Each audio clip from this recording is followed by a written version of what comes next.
Good morning. It's Thursday, the 11th of July, and this is Govindraj Ethiraj broadcasting and streaming from and headquartered in Mumbai. Well, now recovering from an extremely heavy dose of rainfall over 2 solid days. For those of you who reached out asking about yesterday's show, yes, I was under the weather and could not record yesterday. I'm still recovering as it happens. Thank you for reaching out though. But here I am, and here is our short take to kick off. If you were to believe the Reserve Bank of India, something few apparently do, at least for this set of numbers, India created around 47 million jobs to a total of 643 million jobs in the last year.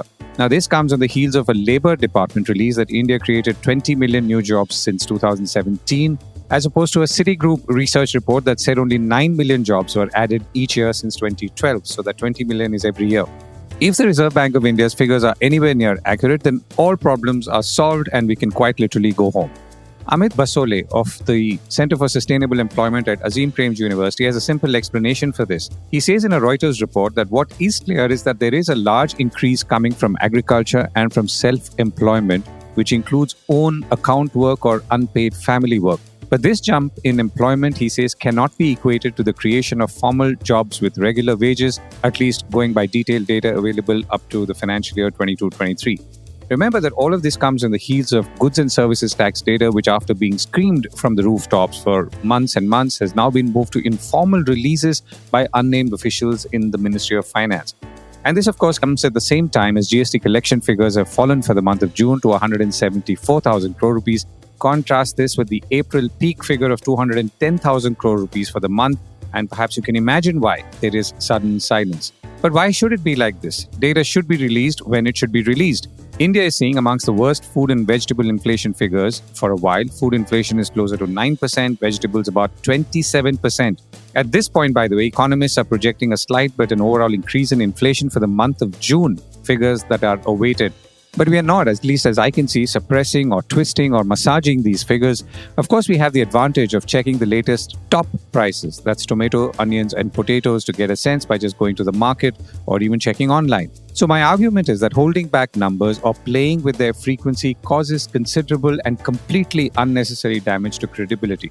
Releasing the correct numbers, whichever aspect of the economy or nation it might be, for example, the census, on time is critical, and I'm only repeating this once again. Even if it is bad, people will digest bad numbers and move on. Fudge, hide, or duck or release numbers suddenly, ostensibly to counter some data that you don't agree with makes it a most retrograde response and most unbecoming of a large and ambitious economy. It also betrays a lack of confidence in our economy, our businesses, our entrepreneurs and workers who toil day and night to make their lives and the country's future better. So, whether it's census data or goods and services tax or GST or any other data, we should release them on time and also not come up with wild, shape-shifting definitions the way the Reserve Bank of India clearly seems to have done. Which takes us to the top stories and themes for the day. The stock markets take a breather and now start bracing for budget on July 23rd. India's auto industry is set for volatile times, and so could stock prices. Why Maruti Chairman RC Bhargava is going after Tata Motors. And why businesses want simpler goods and services tax rules.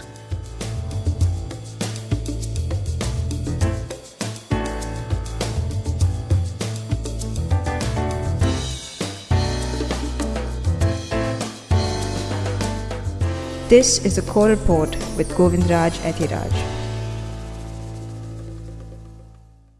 The stock markets take another much-needed pause. The markets are, of course, focused on the union budget set for July 23rd, an event I may not be able to cover comprehensively as I am overseas for a conference, but I will keep you updated before and after. So the budget as it stands is poised to deliver very little by way of blockbuster positive news, and nor should that be expected. Some sectors might get some relief here and there, parts of automotive or auto being one, given some of the hectic and high-powered lobbying that we are seeing, and I'll come to that in a moment.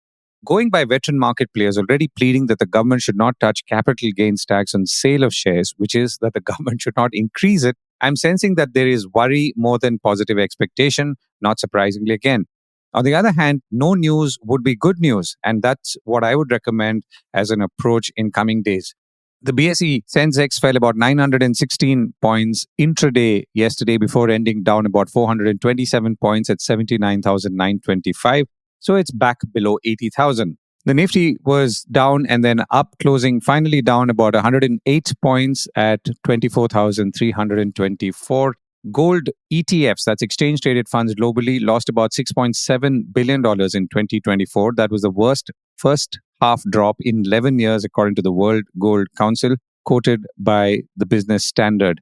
Back to stocks, M&M, that's Mahindra & Mahindra, one of the top performing stocks in the market this year, was down 6.6% and the biggest dragger of the indices, followed by Tata Steel, TCS, State Bank of India, and HCL Tech. Mahindra's price reacted to a price cut in its popular SUV, the XUV 700, by 10%. Tata Motors has also cut prices of some of its SUVs. So there is some churning for sure going on in the automotive market right now amongst companies. The Federation of Automotive Dealers Associations, who I speak to frequently and specifically did earlier this week, says they are sitting on extremely high levels of inventory over 2 months. Sales were already down about 7% in June. High levels of inventory must give way to discounts to start moving cars out of the dealers' parking lots, quite literally.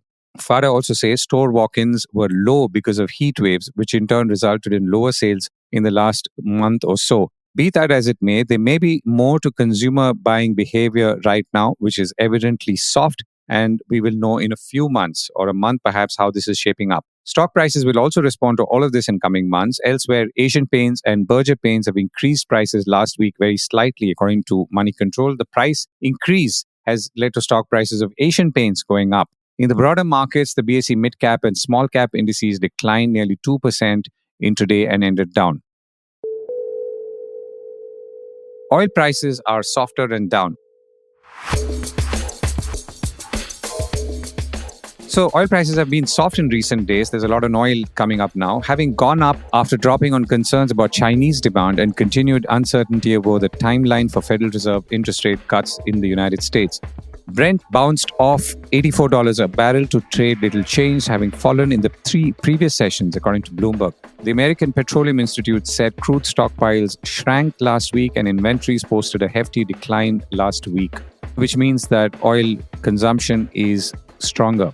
In China, the largest oil importer, data on Wednesday seemed to underline the country's economic challenges, with deflationary pressures persisting as factory gate prices fell, said Bloomberg. On the other hand, adding that Russia's weekly crude exports crashed by the most since before the 2022 invasion of Ukraine, and this is in the 7 days to July 7th, with a less volatile 4-week average falling to the lowest since February, according to Bloomberg once again. Now, there was no clear cause for that slump in shipments. There were no gaps in loading programs to suggest maintenance work and no reports of storms affecting the berthing or loading of vessels, but shipments were down week on week from the Baltic, the Black Sea, and the Pacific. Now, this may be to do with ships which are sanctioned by the West not picking up the crude, and some appear to be parked and not picking up that crude from Russian ports, says Bloomberg, which adds that flows on ships signaling destinations in India averaged about 1.75 million barrels a day, down from the revised figure of 1.78 million barrels a day from the period to June 30th. Now, the India angle is important because oil would have been a key part of discussions in a recent meeting between India's Prime Minister Narendra Modi and Russian President Vladimir Putin in Moscow.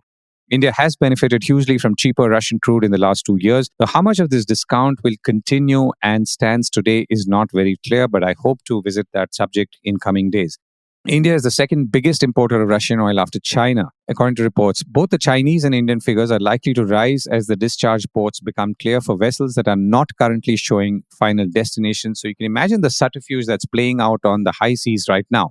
Interestingly, says Bloomberg, the equivalent of about 170,000 barrels a day was on vessels signaling Port Said or Suez in Egypt. But these voyages typically end at ports in India or China and show up as unknown Asia until a final destination becomes apparent. So all quite fascinating.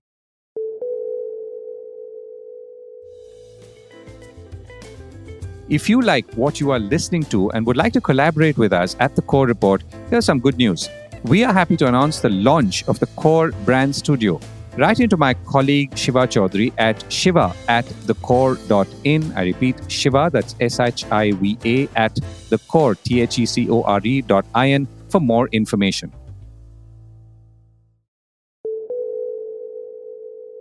The hybrid versus electric battle picks up. There is a big battle building up, and it usually gets interesting within the automotive space when Maruti Suzuki Chairman RC Bhargava steps into the fray, usually with all his gloves off. He told Business Standard in an interview just yesterday that hybrid cars need more tax benefits. By the way, Suzuki and Toyota are the only hybrid car makers supplying right now. According to Bhargava, an auto industry and Maruti veteran, the Tatas and others are opposing hybrids or taxes on them because they believe it will cut into their electric car sales. Bhargava has argued, as has Toyota, for example, globally, that electric is still a way off when it comes to greater penetration, and hybrid is a good intermediate steps since it also helps reduce emissions. Of course, consumers are already voting with him, with hybrid car sales now overtaking electric car sales in India. There are other reasons too, including the fact that the initial adoption phase of electric is slowing down in India as it is in the rest of the world, though at higher levels. China may be one of the few exceptions right now. Bhargava says that even on the most optimistic projections, pure play electric vehicle penetration could hit 40% by 2034, that's in 10 years. And even based on the current policy, 60% of cars will still be powered by ICE engines, that's internal combustion engines or petrol and diesel. What that means, he says, is that we will have more ICE cars being sold in 2034 than we have today, and carbon emissions will actually go up. Therefore, his point is that we should encourage other fully non-ICE technologies or partly non-ICE technologies so that petrol and diesel cars become negligible and thus not rely solely on battery-powered electric cars. His point is that incentives should be based on how each of these technologies contribute to achieving these twin objectives, whether it's electric, hybrid, compressed natural gas, or biogas. Bajaj Auto, as we reported earlier, has launched a two-wheeler dual-fuel motorcycle that is running on both petrol as well as compressed natural gas. How it will do is, of course, something we have to wait and see. Bhargava's point is that you cannot give incentives to only one technology, and that's not working based on the low sales penetration of electric cars. And the global trend is towards multiple use of technology to reach the carbon emission objectives. His larger point to Business Standard is that hybrids emit lesser carbon despite using fuel than pure play electric cars. And that's because EVs have to be charged. And 76% of India's electricity is still coal-based and not renewables.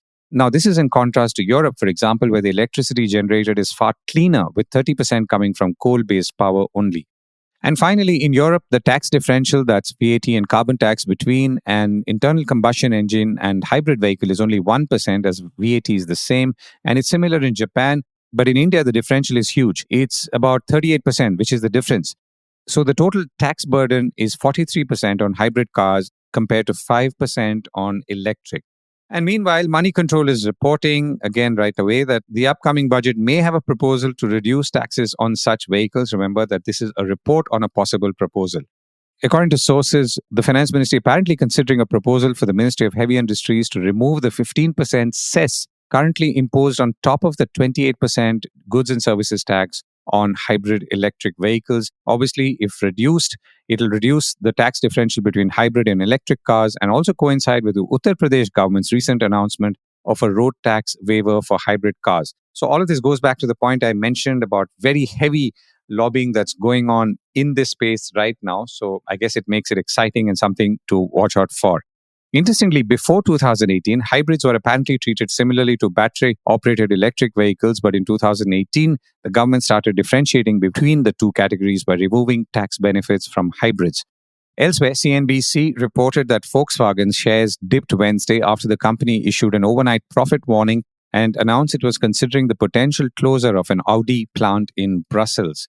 It noted that it's also considering the restructuring or potential shutdown of this plant, where it employs 3,000 people on the back of weak demand for its Audi Q8 e-tron line, something that is also seen in India, I think, a fully electric offering from the brand, which was launched in 2019. The union budget wish lists are coming up. The union budget is coming up on July 23rd, and we will speak to, among others, a range of tax experts to focus on what areas could be addressed. Our focus, of course, will continue to be mature businesses and areas like manufacturing and logistics, automotive, and so on. So let's kick off with this interesting one, which is indirect tax, which all of us pay, regardless of how much direct tax linked to income that we pay. There are, of course, two or three parts to this. One is rates and how much rates, but the other key part, which is to do with the administration of that tax and then what our business is saying. I spoke with Prashanth Agarwal, partner Indirect Tax, PwC, based out of Gurgaon in New Delhi, and I began by asking him about his wish list and also what were his clients' greatest expectations from this union budget. It's interesting. We've just crossed 7 years of GST on 1st of July. And if you reflect upon the past, how things have moved along, of course, it was very difficult to bring in GST as and when it was brought in with a lot of compromise, if I may say, in some manners. So, firstly, I think, of course, the regime has quite simplified from where it was in earlier indirect taxes. So, that definitely is a credit to all the governments because it was a consensus with which the whole GST policy was brought in.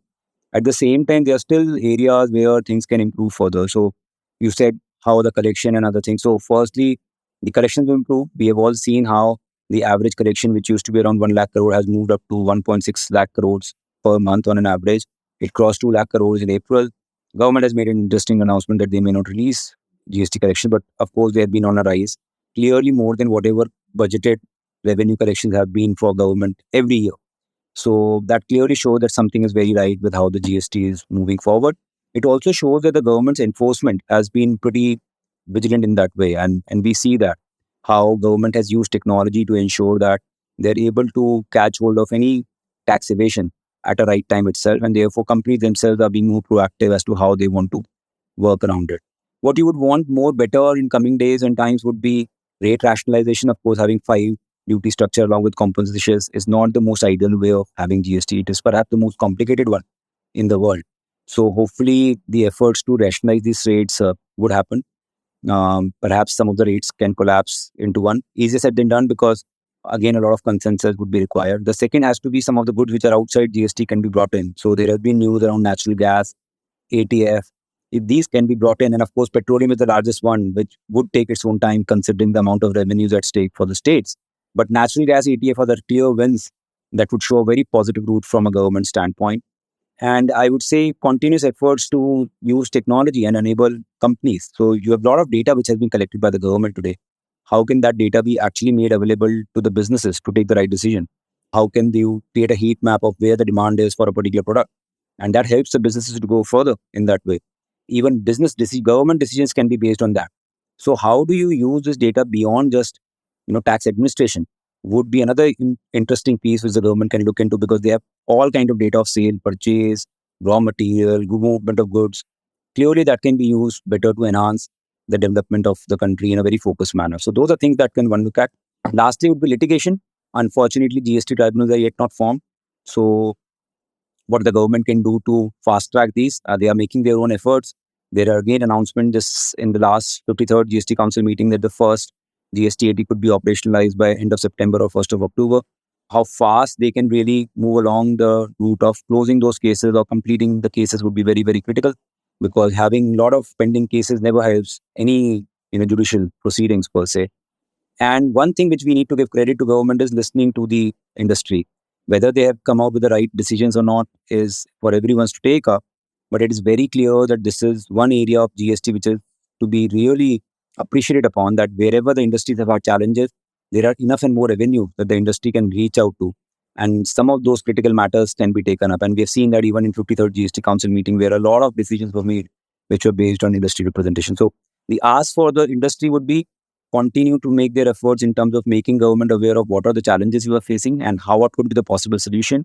Use of technology to enable your own compliance is better. Look at the complete ecosystem. How can that be done better off? Because it's not just about you, but about your vendors, your customers. So build up your ecosystem in a manner that they are compliant. So those three things can be done from a business standpoint as well to be successful as far as GST compliance is concerned. Right. And I'll come to vendors. And one of the issues that at least smaller enterprises have talked about, which is, being at a disadvantage. There are 2 points now. One is, I think, are you expecting or would you like to see something specific in the budget that addresses GST? Let's say the top one or two things. The second is that in a broad sense, the laws have got more complex and complying with those laws has become more difficult for enterprises.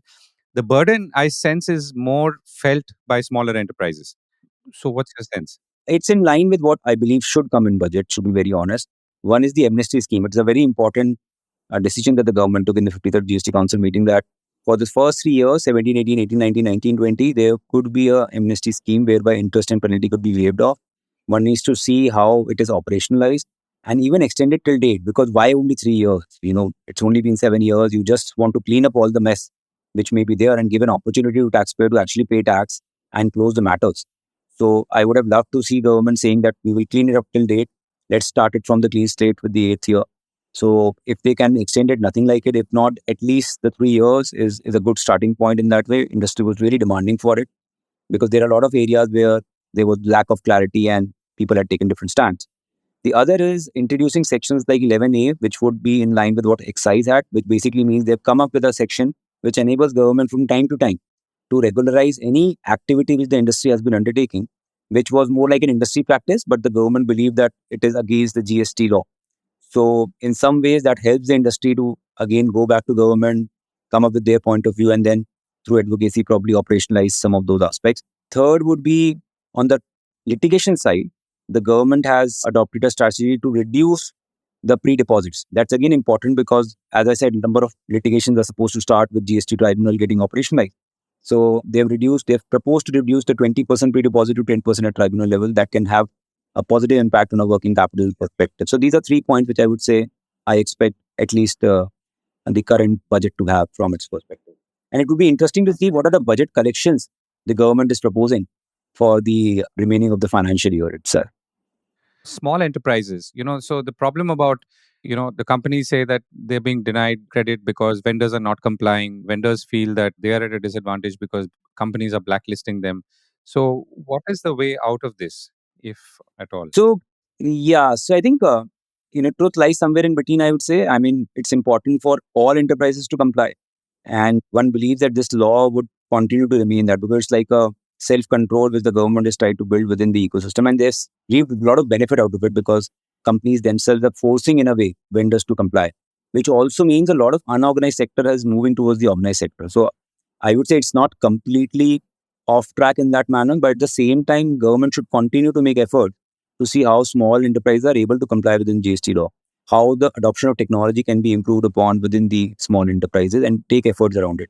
So I would say it's for these small enterprises to understand that it is critical for them to also comply as much as it is for anyone else.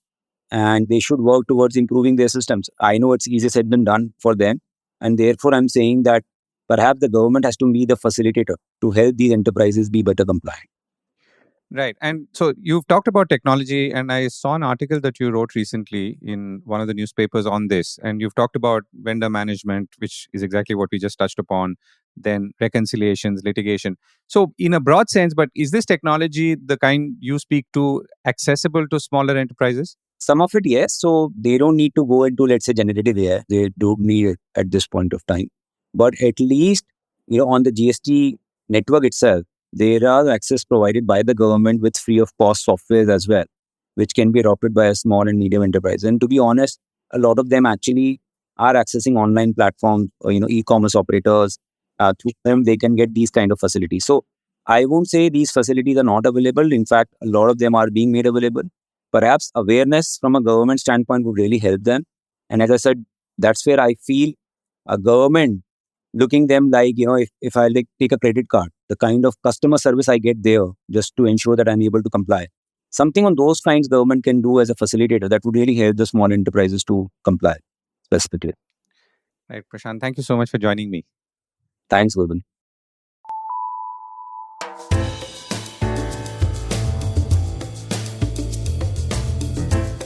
That was the Core Report with me, Govindraj Ethiraj.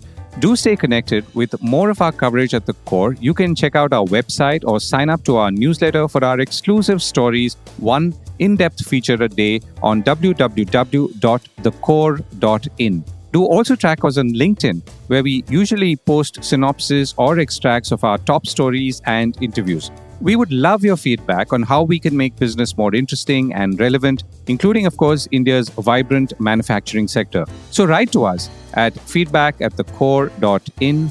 And thank you once again for listening.